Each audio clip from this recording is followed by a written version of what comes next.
I was a soldier. I thought that was a fencing reference, but I was. Oh, it's real. This is real. This is real talk. You were a soldier For 22 years. Wow. Yeah. I could still whip his ass.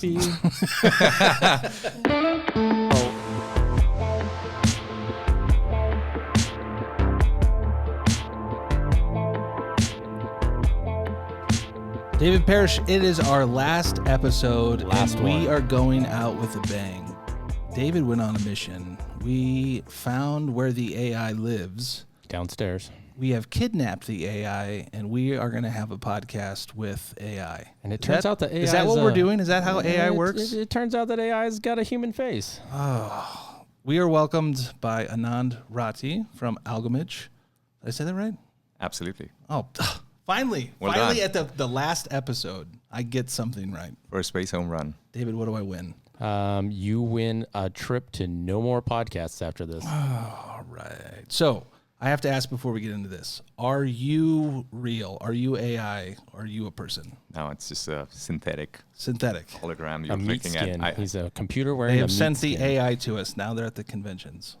Yeah, I mean, it's 100% real for now, but a lot of what I do is somewhere on the boundary of what's real and what's generated.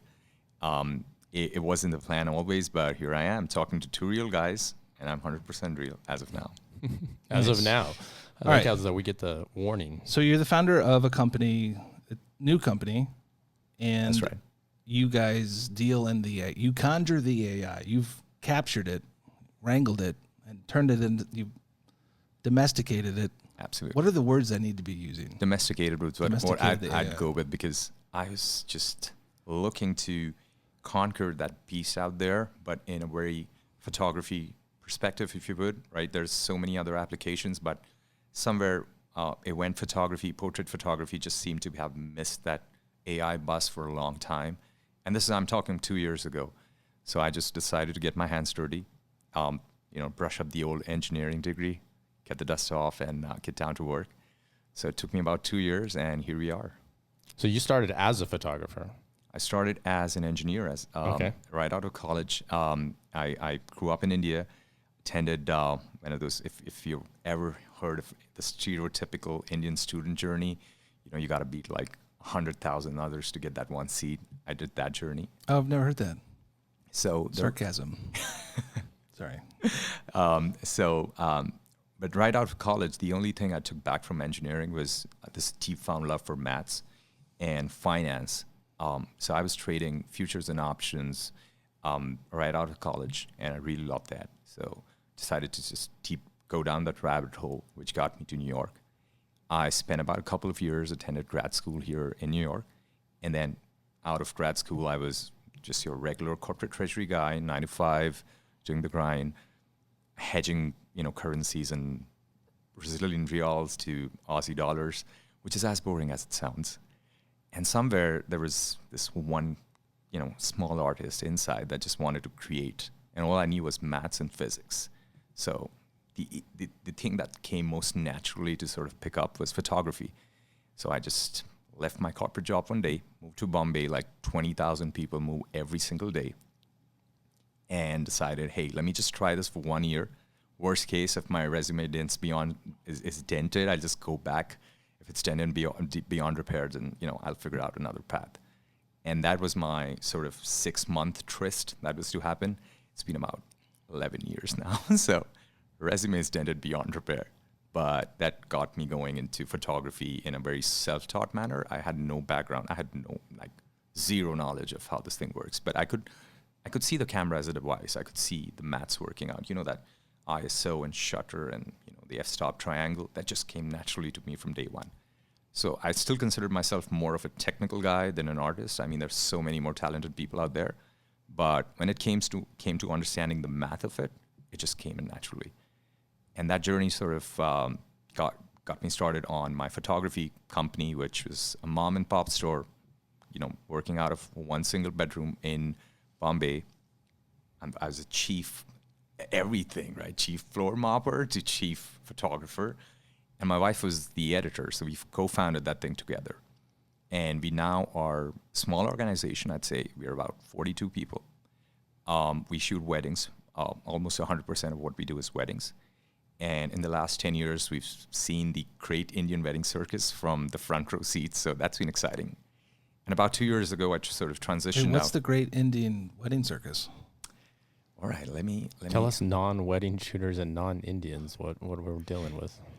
All right, we're dealing with, so this is one that actually started the whole AI journey. It was this one wedding that I shot, which is the last wedding I actually shot, was this guy named Akash Ambani. He's the heir to a company called Reliance, which is owned by a gentleman who's the 7th richest in the world right now. So you're talking about someone who's in India on a global top 10 list, and he's hosting a wedding for his son. So we had, let me try and remember, we had 13,000 guests. Oh, it's Spread over 8 days. We had Adam Levine come in, Beyonce come in for entertainment. It was...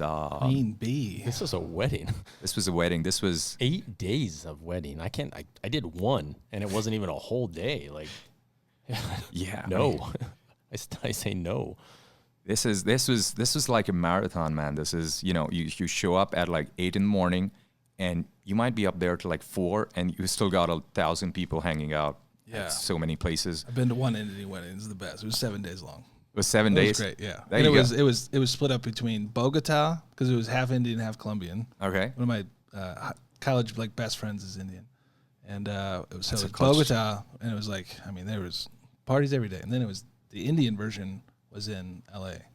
Oh, great time! Y'all know how to party. I want to have an Indian wedding.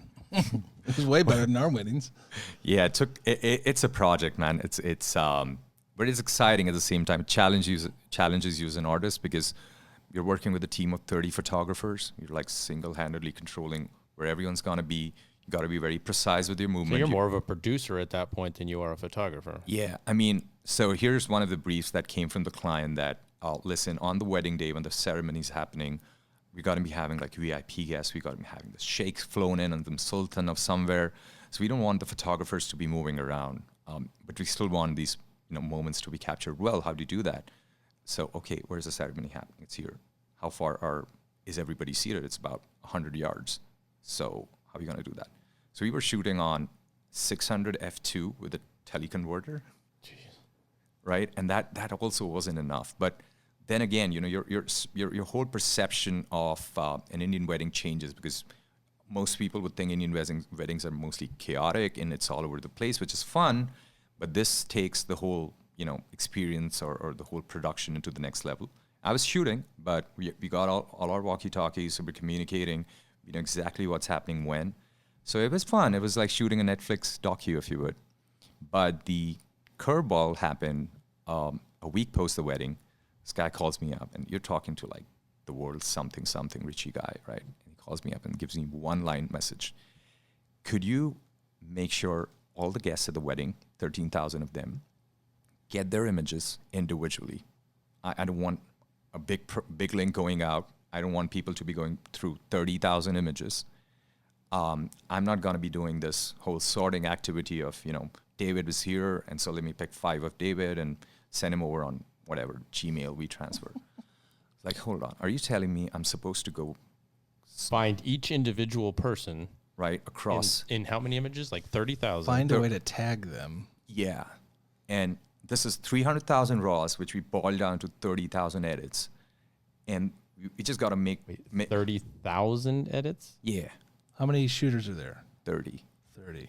All right. 30,000 edited images, Yeah. single wedding. All right, so how did you identify who people were? Did you have everyone hold up a sign Yeah. on the napkin? Like Exactly. A photo had- QR code. Each person has their own individual Exactly. QR code. So I was like, we should have done a mugshot session before this thing began. Now we're talking post the wedding. And at that point, I realized this is such a common ask, and it's going to become more common as the days go by, because in the world of Instagram or WhatsApp or Facebook, everybody wants their images and everybody wants them yesterday. Yeah. Right. So how do you tackle this beast? So I just went back to my engineering roots, wrote down a prototype that allowed us to detect everybody using facial recognition, but in a super secure and private way. So you couldn't be accessing or pretending that you're him. You just get your images. And the idea was to make it so fast that it could sift to 30,000 images in like a second. So that took me about a month to do. And Why so long? Because you're I was just thinking a month. Really, that was it? What? I don't know. Yeah, It's a funny show, David. It's no, the month was long enough because you're dealing with expectation pressure, right? A month and a week gone by to the biggest wedding that ever took place in India. Everybody's on the edge. When are our pictures coming? And I'm the single man, entitled with the responsibility of doing this. So whatever, I got done with that, and then what we did, the solution that came out was we sent out a link to everyone, which when you open on your mobile device, it asks you to enter your name and email address, and then takes a facial scan. It scans about 40 vector points on your face, and wherever you may be in those 30,000 images, you may be in a grip and grin shot, you may be up front, you may be in the back, blurred out, it will find you. And the first time we did it, it worked with about 92% accuracy, which is good enough. So now it became, the aha moment was when I started getting inquiries back from the same people who saw the images that I clicked saying, hey, listen, for the first time, I actually got to see my images without having to go through those hundreds. And it was so fast. We have a gig coming up. We'd love to have you overshoot it. Like, hold on. Are you giving me business by your app? Are you giving me business because I was just able to share these same images, which I was doing for 10 freaking years? I've always done that. Where were you? So that bridge that AI sort of helped close really became this marketing aha moment because it was money in from day one. And then we tried it over for a few more weddings in the photography company, and we realized this is way bigger than the photography company. This could become a thing in its own. So then began the journey of sharing using AI, which then we started to backtrack that, hey, sharing an image after a month is not fun enough. Sharing an image after 8 hours is, but how do I go through the culling process, the editing process, and then deliver it? This is real time. And that's where the company started off, and it's been 2 years in making. Today we can process out an entire wedding in a matter of 5 hours, just the way the humans would. So that's the kind of AI that we bring to the table. Okay, so how did the company start? So you have this idea and this software. What were the next steps? The first 6 months of this company, what did that look like? So the first 6 months, we felt we've just discovered fire. This is a great marketing tool. We're getting so many more inquiries. So let's just do that for all our clients. But when you're doing it for your clients, they eventually go out, and when they meet another photographer, they say, listen, you know what? Anand shot my wedding, and Anand shot my cousin's wedding, and I got the images back in a day. Can you do that? The other guy's like, sorry, there's no tech out there that enables me to do that. I mean, I can't do iPhotos for you because, who has the time to sort of wait for Apple to identify the images, then tag them, then find your email IDs. So that's not happening. There's no other tech. So this guy rings me up, dude, listen, somebody you met, somebody you did the service for came to me. Can you do that for me? Okay, I'll do that for you. Let's make an account. Let's do this. Second guy, third guy. When we hit our 10th guy in a matter of about 10 days, that time we knew this has to be its own thing. It can be, it's becoming its own thing. So now it's just come to that point where once you experience it, you don't want to be going back to. And at that point, are you charging these guys that were calling you up, or were you just being like, yeah, I'll help you out? Yeah, I mean, initially and always, much like it's a pay you back for the whole community in general. I thought if it helps somebody get more business because of some work I had to do for somebody else, it's a great thing. It's like payback. I'm getting to contribute back to the community. But then the server costs started to rise up, right? So at that point, I've hired a data scientist on board, and then I hired 2 of them. So now to sort of bootstrap this thing, and I said, hey, listen, dude, I know it's helping you out. Would you mind sort of paying for it? And how would that look? He's like, dude, are you kidding me? I would totally pay for this. If not for this, I'm either relying on word of mouth or I'm going on Facebook and Instagram to promote my business. That's costing me a shit ton of money. So this completely works. And that's where we sort of formulated it as a company. And then we worked to get the AI accuracy up. So we started with about 92, 95%. We're right now at 99.4, which is right in the Facebook and Google territory. Wow.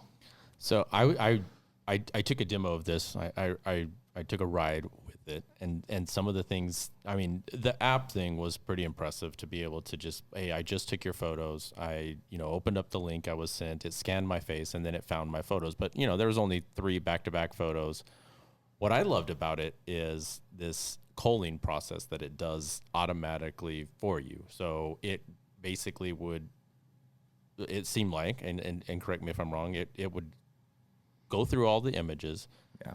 If somebody's eyes are closed or whatever the sliders are that I've determined, that I don't want to see, it was finding the best image out of this batching. I could still open the batch and see but it was narrowing it down and saying, this is, by the settings you've given me, this is the best image for you based on what you told me to have. And I was just like, man, like even as a guy who just shoots more portraitures and more like editorial kind of stuff. Yeah. Like I mean, models blink too. It's crazy, right? Yeah. But so if I could just cull it down and be like, oh, well, I'm not going to use this image, it's making it my job easier.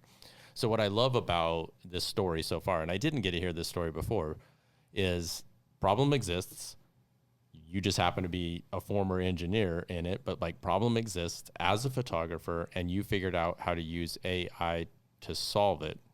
And I think as we've continued to talk to some photographers who are very much against AI, I feel like this is what you're not getting, is that there's a pain point for you, and AI is basically the digital assistant that's going to help you solve that It's pain the best point. employee you can ever hire, right? Works 24/7, doesn't take a break, works faster than you humanly can.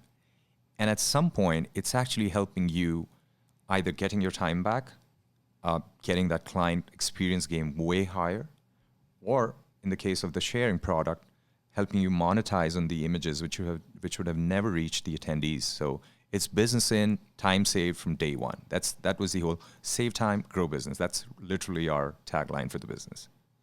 So when it gets shared, so it gets shared, does the people who like attended the event, do they have to buy the image for you, or can they just like view a digital copy, download it, and then print it or whatever? Or is there like a point of sale process that they come back to you and say, I want to buy this image of me and my spouse at said wedding? Yeah, so I'll give you a case study of both the models that exist. There is I'm the photographer, I was hired for this event, so I'm not going to charge the guests, or I'm not going to I was hired for the corporate headshot gig, so I'm not going to charge the employees that came in and got their headshots done. There's the other side where just recently happened, have you heard of Lollapalooza, the music festival? Yeah, of course. I've been 8 times. Yeah. 8 times? Yeah. Okay, so Lolla happened for the first time in India this year in January. We had 60,000 attendees coming in on 2 days, over 2 days. We had Imagine Dragons and the likes. India gets down on parties. I'm telling you, 60,000 people, a 13,000 party wedding. Like y'all get down. Yeah. Yeah, people is our best produce.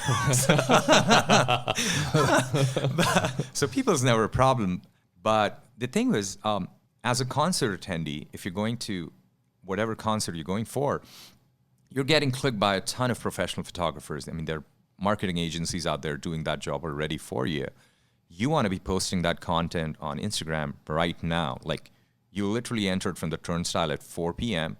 You're at the main stage at 7. You want to be posting at 7:05. You want to show the world how cool that was. So what we did is, and we were working with what is the Live Nation for India. Like you have Live Nation in the United States. We have something called Book My Show in India. Do you hate them as much as we hate Live Nation and Little less. Ticketmaster? Little Is less. there the same hatred? A little less. They don't bump up the prices as much, but they're always sold out. So there's always this. There's something funny going on with that. Now everything's sold out, and then now they're just more expensive on the other side, platform yeah. that they also own. Yeah. Thank God we don't have a Viagogo or one of those websites, a reseller. That's not allowed in India as of now. So it's only this one Live Nation. But the good thing is, this guy is running like a monopolistic setup where every attendee is going through his platform buying the tickets. So anytime an attendee was buying a ticket, he was getting an email saying, get your personal paparazzi at Lollapalooza, scan this code, and register And your they face. follow you around. No. It's even better. He's saying like So- all these shooters are out there. All the chooses are They're going to scan your face and find you in the crowd.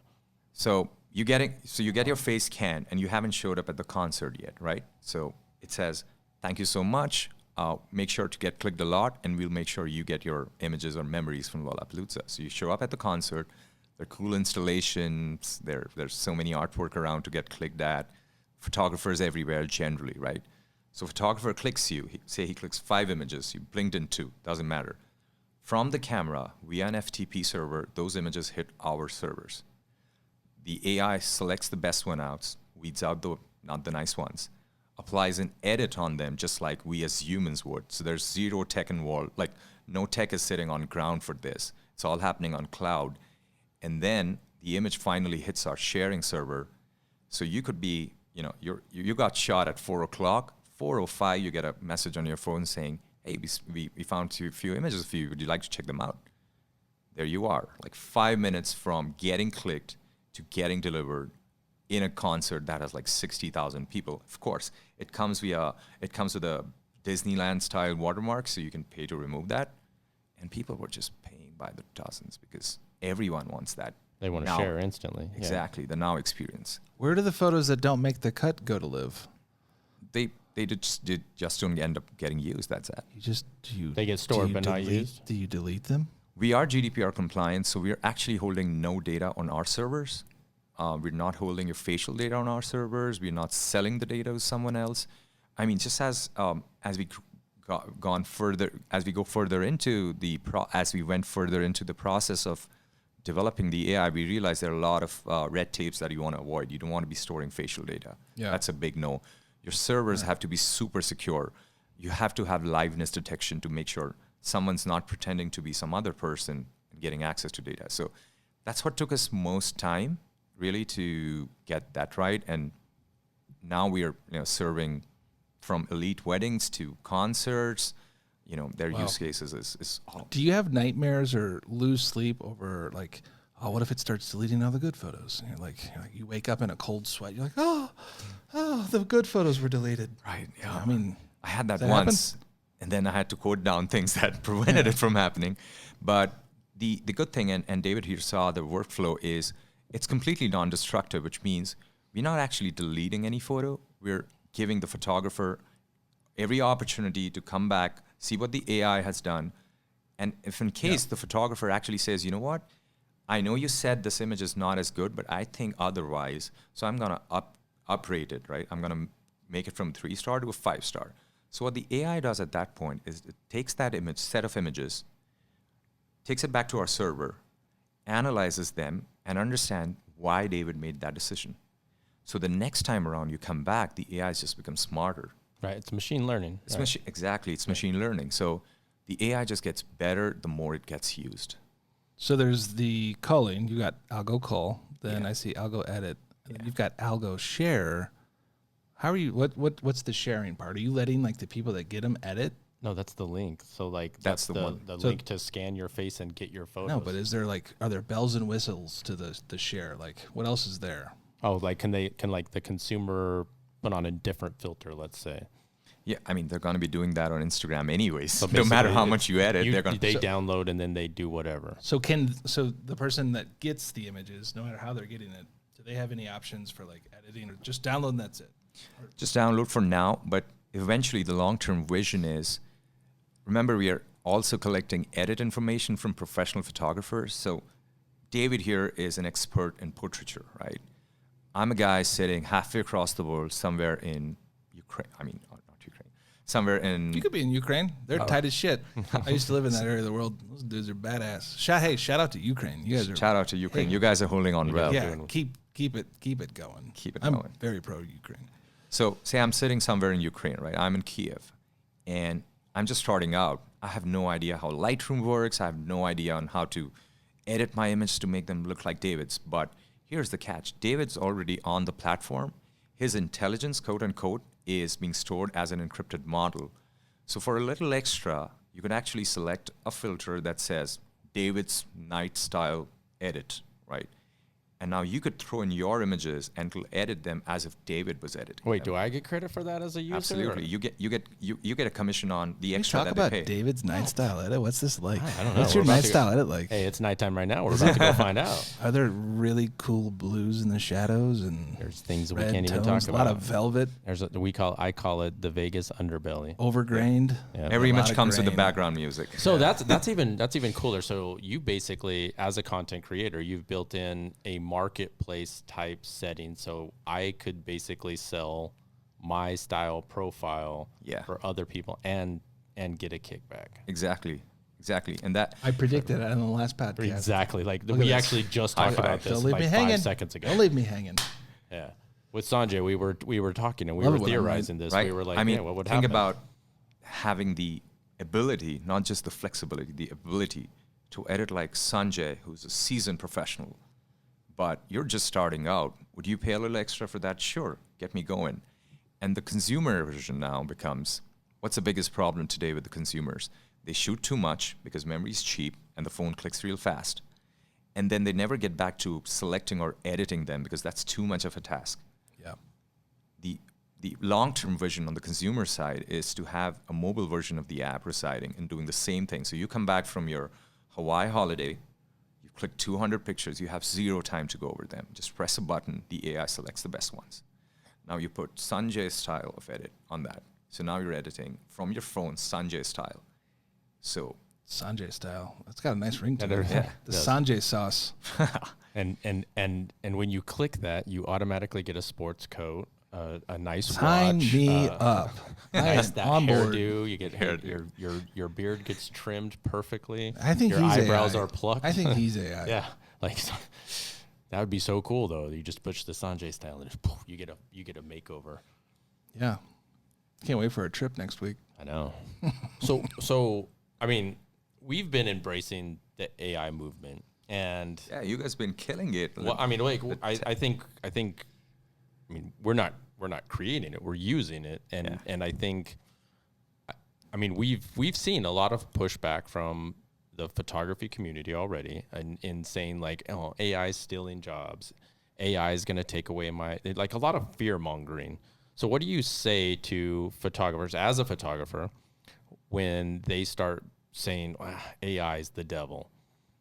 Well, reminds me of this Joe Rogan and Elon podcast where Joe just went all out saying, by creating driverless cars, you're essentially putting the chauffeurs out of job, right? But think about it this way. It's coming one way or the other. It's an Elon doing it or Ford doing it, it's coming. It has its benefits, right?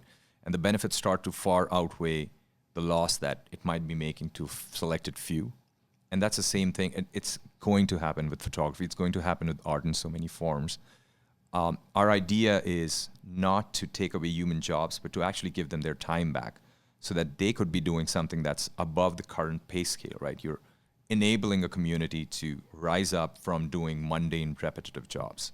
And even beyond that, I feel like a lot of times photographers are like these solopreneurs, right? Like they're these people that are, like you said earlier, I'm the chief mop floor guy to the chief photographer and everything in between. Yeah. And I feel like the more that photographers understand that, one, you can't be an expert of everything, right? Exactly. So you're doing so many tasks, probably not to the best of your ability, because you need to do it. You're a small company that you at least are telling yourself you can't afford to hire other people. Yeah. So, these programs, this machine learning is really a way to keep your style and keep your art, but you're telling the machine and you're letting the machine learn how to do you so that you can buy back more of your freedom. Like, I'm going to give you money so that I can have more time, I don't know, go to soccer games with my kids. Exactly. I mean, we brought up the kids example because any photographer worth their value in salt will tell you that the one thing that takes photography is this art that just consumes you. It emulates you, right? You got to go all in, and that takes away time from your family. It takes away the time from your camera. Think about it this way. You started off thinking you're going to be shooting you're going to be out on that beach and shooting the beautiful sunsets.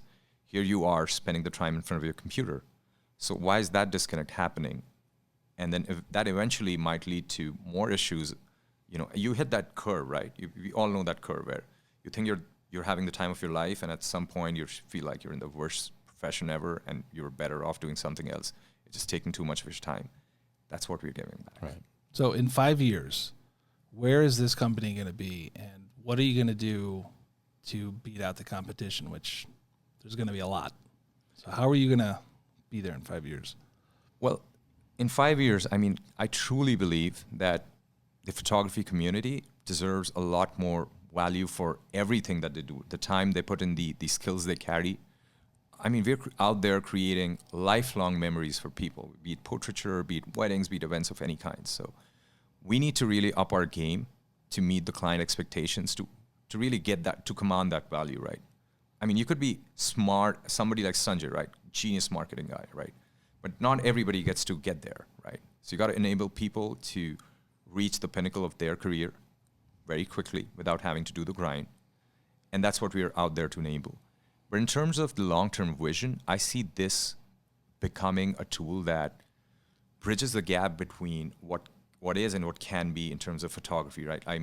Think of generative AI. We had a discussion about that. 5 years from now, especially, I'm really worried for the product guys. That's one thing that scares the shit out of me. That like product photographers? Photography. It's going to be done. Right. So, you gotta think that what the big companies are going to come up with is, hey, listen, I have a new product launching, and I want this marketing campaign out in 2 days. That's all you got. That's where the AI game really will come in and tie everything together. Podcasts, now you got softwares that will auto-edit podcast episodes for you, right? One of them I know, like a good friend of mine, they got funded very well. And what they're making is you feed in a 1 hour episode, it analyzes your speech patterns, it analyzes your pauses, it analyzes the content, and then it just auto-cuts that thing down to maybe a 10-minute episode, and then 1 minute for Instagram story. So that's where the future, I'm gonna send you the link. Yeah, please. So that's where the world is heading with AI. For us, I think we'd love to be at the front seat of this thing. Our secret sauce, if you talk about us versus competition, is I think the fundamental thesis on which the company was founded is simple. We are photographers first and developers next, right? I think like a photographer. So when it comes to things like what rules do I apply for selecting an image versus rejecting an image, it's not the developer and me saying, hey, you know what, eyes closed, bad, eyes open, good. No, any photographer will tell one eye open, perfect. One eye open, winky winky. With arms wide open. You love Creed, don't you? Yeah, absolutely. All right. You're welcome back anytime. But yeah, so when you think of it as a photographer will tell you if someone's laughing real hard, their eyes will tend to appear closed, squint and closed, right? And that's a great image. So the way we analyze images is like a photographer. The other softwares, at least what I've researched, and they're very limited players to begin with, but whatever I could see, it looks like it was made by coders and not photographers. I guess I bridged that gap. And then again, we are a platform that's end to end. We're like running 3 companies within one company, if you would. There, you'll find competition maybe sharing or maybe editing or maybe selection. But then again, you don't go buy your burger from one shop, your fries from one, and your shake from another. Speak for yourself. Exactly. I like to walk around. All right, so in 5 years, how many users do you think you'll have? Do you guys have projections? Are you thinking that far out? Yeah, we're VC funded, so I'm yeah. So I have to think that those are the nightmares I still have. Do you guys have like something like Shark Tank in India? Yeah, absolutely. No, I know. I know. You've been on Shark Tank. No, I wasn't super funded. Excited. That was below the belt. I wasn't funded on Shark Tank. So dang it. Well, let's talk about it. What happened? Why weren't you funded? Let's repitch it. All right. So I go in and I see these 5 people staring down at me. By the way, funny thing in Shark Tank, and this happens in the U.S. Shark Tank too. You know how when you telecast it, you see the contestant walk in, and they just stand there. They play that boom, boom, boom, boom, boom, boom. Music stops, and he starts speaking. Now, in reality, after that boom, boom, boom, boom stops, there is a 90-second pause for the cameras to adjust. So is it the same music? We have an Indianized version of it, but similar. Yeah, it has all those trombones going on and everything. So it's intimidating. Let's call it intimidating music. It's not pleasant to walk into that music. All right. So for the people listening that don't know the Shark Tank U.S. version, how does it go? Like, give me your best Shark Tank. Right. Boom, boom, boom, boom, boom, boom, boom, boom, boom. You could do better than that. Come on. You're at like 60%. You can take it up a notch. No, I did my best. At the end of the long day. But when that thing drops, right, it's 90 seconds of awkward silence, you staring at 5 guys who just want to rip every part of your business apart on national TV. So they're just, pretending. Is this a big show in India? Yeah. Is it caught on? Yeah, I mean, it's caught on. It's one of my favorites. It's caught on, and how, man? I think, so I've seen Shark Tank US videos versus the India ones. We're definitely getting more views. So so it was a big hit because, again, you got to think about where India is as a country today, right? You got 1 billion plus people. The average age is 27. The median age is 27. You got this new wave of entrepreneurship. If you're a D2C brand, great. You got tons of customers to sell to. You're a tech brand, great. You got great brains to build it. So great place to be an entrepreneur. And that's where Shark Tank really took off. So I go in. There's an awkward silence. I pitch the product. These guys try it out, and they're like, "We love the product. This changes the way we think of images coming on from events or products or this and that." I'm like, okay, this is going great. I'm getting money, and they're like, "Okay, so what are you raising?" I'm like, XYZ. I'm like, what valuation? I'm like, this. I'm like, no, we can't talk about it. No, it's on national TV. Drop the numbers. Don't make me go get this. So I was like, I went in there for 100,000 for 1%. And these guys are like, what, how? And I'm like, guys, we've already raised funding before at similar valuations. So I'm not going a down round on this, right? It may be national TV, but it's unfair to my existing investors. And is there any revenue at that point? No, we were early stage. We were, I'd say, just about to make revenue. This was about a year and a half ago. So it was super early stage.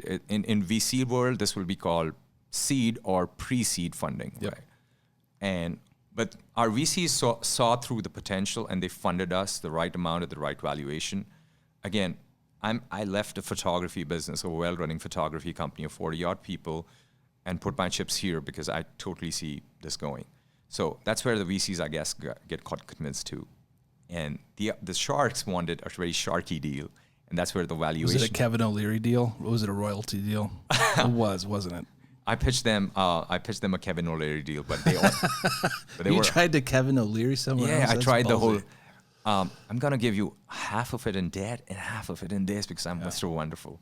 Yeah. I did that to them, but these guys were just out there to get pure equity. They didn't want nothing to do with debt, and that's where it didn't materialize for me. But from the marketing, so you were looking for debt from them. Or you were trying to? I was open to, because I could actually service the debt. I could pay off the debt, the interest and everything. But at some point they were like, nah, we want more share in the company. We don't want debt. We just want 10% of your company. I'm like, guys, that's going to cost a hell lot more. So why not just go to a bank? We did that. I mean, they all say no because they didn't get it?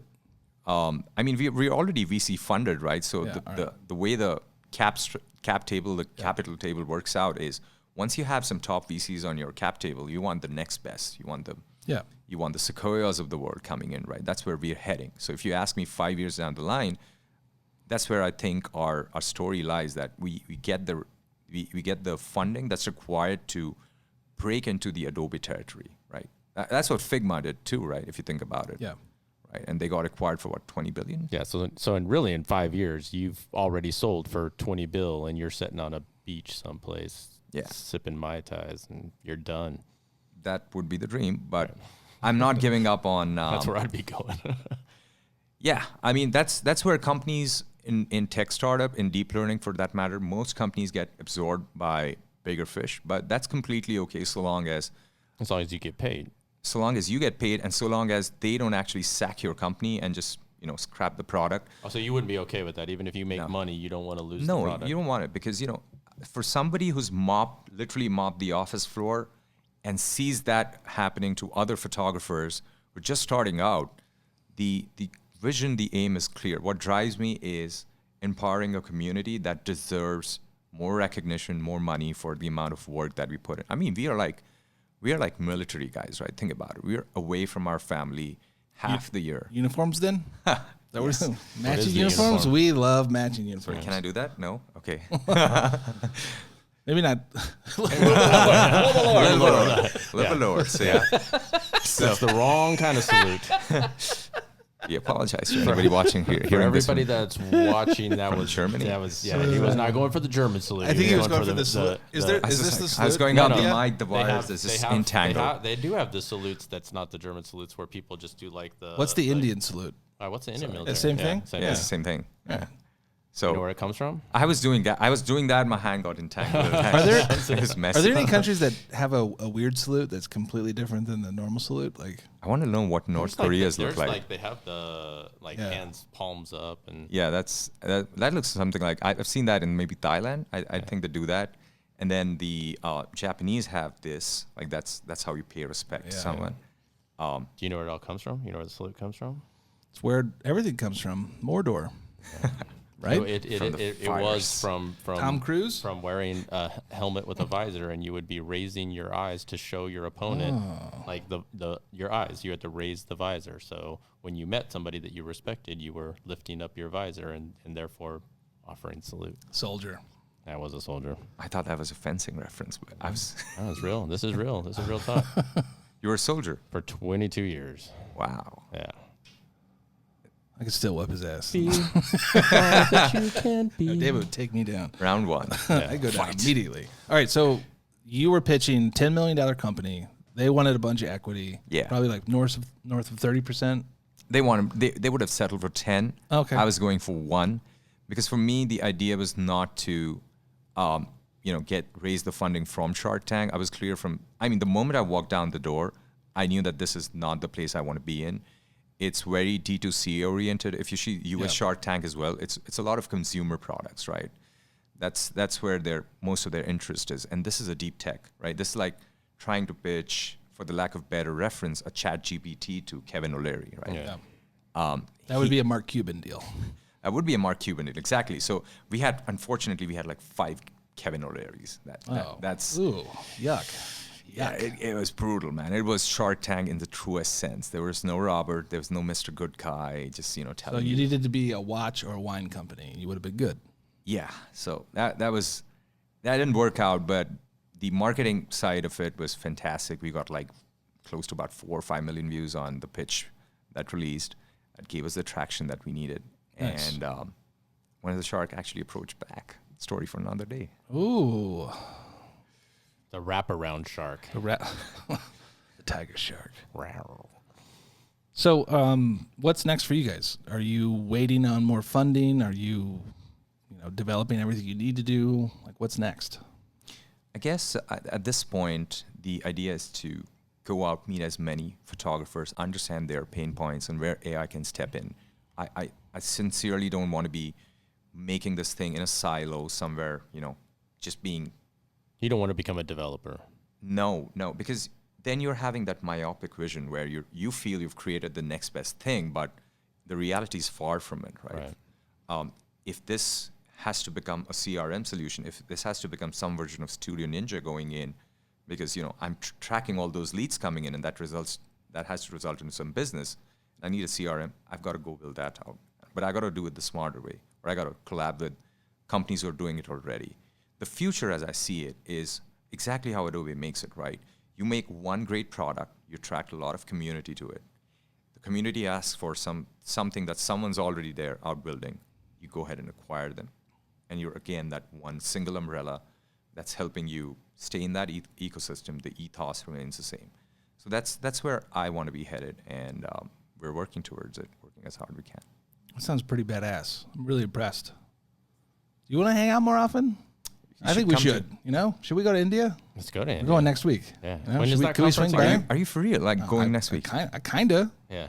It's a big conference, right? I do shit like this. The one that's happening in India, it's called Capturing Wow. It's our version of WPPI, if you would. So there's a lot of education going on. The market is phenomenally deep, right? So one of the my podcast, not my podcast, my session in that conference is going to be, I haven't figured out the right wordings yet, but it's going to be on the lines of how we crack $40,000 plus weddings consistently year on year. So and 40,000 for a wedding is not unheard of in India. It's very common. What's the average size of attendees at a wedding? Attend what? Like How many the average people? size of a wedding in India? Have you I mean, the big ones could be maybe like 500, but most of them are now like 200, 250. So Does there exist a wedding under 50? during pandemic, yes. Okay, yeah. You'd have to lock the country down, and then we settle for 50 Then it's person still wedding. 50. Still 50. Still 50. So Man, I can't be here's left the at home. Here's the kind of shit that was happening. So in pandemic, India had a rule that you could only have a gathering of 25 people at a conference, at a hotel convention hall, if you would. So what these guys would do, they can't stop at 25, right? They could care less about, why the spread, because weddings for us is a big thing, right? Oh. So what they do is they book the convention center, like they'll book the hotel under 3 different names, saying we are a party of 25. Second one, we are a party of 25. Third one says we are a party of 25. It's actually the same person. Yeah. Now he's getting 75 people in for. But I mean, jokes aside, Indian weddings usually they've now settled to that sweet spot of 200-300 per. But the per capita spend, like the average spend per guest, is north of $3,000-$4,000. So your average Indian wedding is now running between $500,000 to $1 million. That's your. What? Yeah. That's crazy. I need to move to India. That's crazy. How long? I gotta learn some new languages real quick.